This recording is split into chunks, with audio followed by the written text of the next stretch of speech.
Hello P6, today we are doing chapter 8 of Omar. At the end of chapter 7, we met Omar's neighbour, who seemed like the old woman who didn't really want to talk and wasn't very friendly to Omar and his family. So let's look at chapter 8. For a few mornings, as we left for school, my mum asked me if I'd done JUS.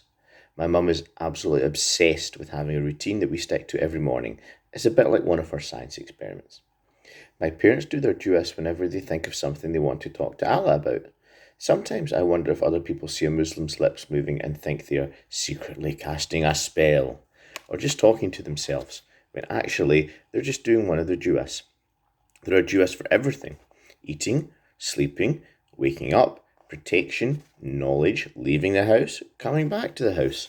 Basically anything you can think of. I used to forget them sometimes, but now I was making sure I did them as soon as I woke up, especially the prayer for protection, because Daniel was getting meaner every day, and I felt like I needed all the help I could get. He had started to follow Charlie and me around the playground at break times.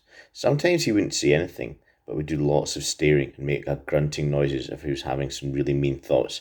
And once he charged at us like a rhino, then started laughing like a madman because it made Charlie jump. Minus Daniel, the school was getting to be quite alright, especially since Charlie and me were becoming super best friends. We laughed at all the same things, and we even wished for all the same things, like getting an Xbox and more screen time to go with it. That was starting to make up for how much I missed my friends back at school. I was still a bit worried that they might be forgetting about me, but Dad said he could all get together for the holidays. Mrs. Hutchison was really nice too. Every time she saw me in the mornings or when she walked past my desk, she checked in on me and gave me a wink.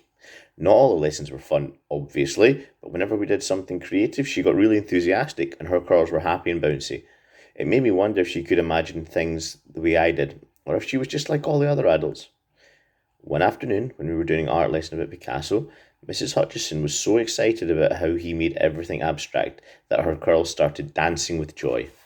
She asked us to paint self-portraits just like his.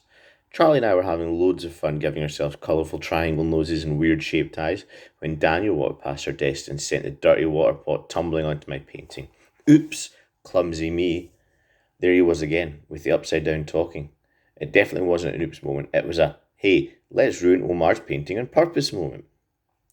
Charlie's mouth dropped open in surprise and my heart took a little dip, as if it was falling into a different and less comfy place in my chest.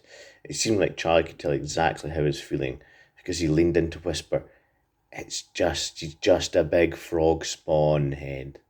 I bet you can paint a new one even better. And he gave me the biggest toothy grin I'd seen yet. I imagined what Picasso looked like. I wonder if he looked like some of his paintings, all out of shape but happy. Happier than all other paintings from the old days. And then I thought, hey, what if some kid had ruined Picasso's painting at school one day, which is why it came out all different and weird. That's what made him famous.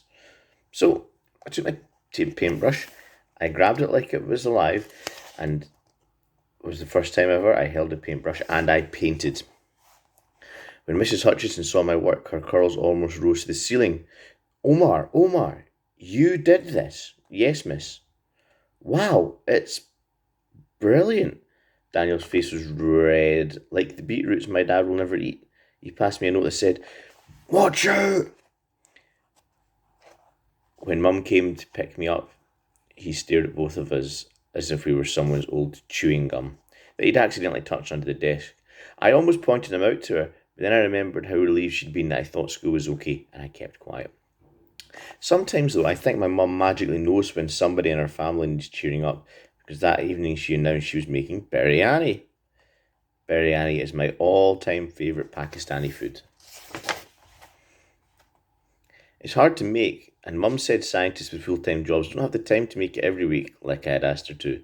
Mum always opens the French doors to the patio when she's cooking, no matter how cold it is outside, because she can't stand in the house to smell of food. Homes are meant to smell of nothing, she says. Not fish, not samosas, not socks. And not even weird artificial air fresheners.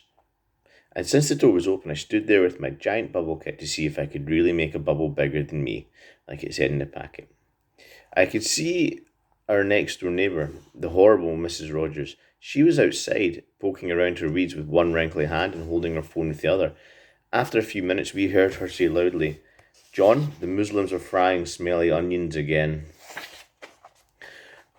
Oh, I'm with her on this one, joked Dad, who hates it when the smell of frying onions and garlic gets in his clothes. I know, we don't want to give her a reason not to like us, said Mum. Then she held Dad's arm, like she does when she's going to tell him a really good idea. Let's send her some. She'll love it.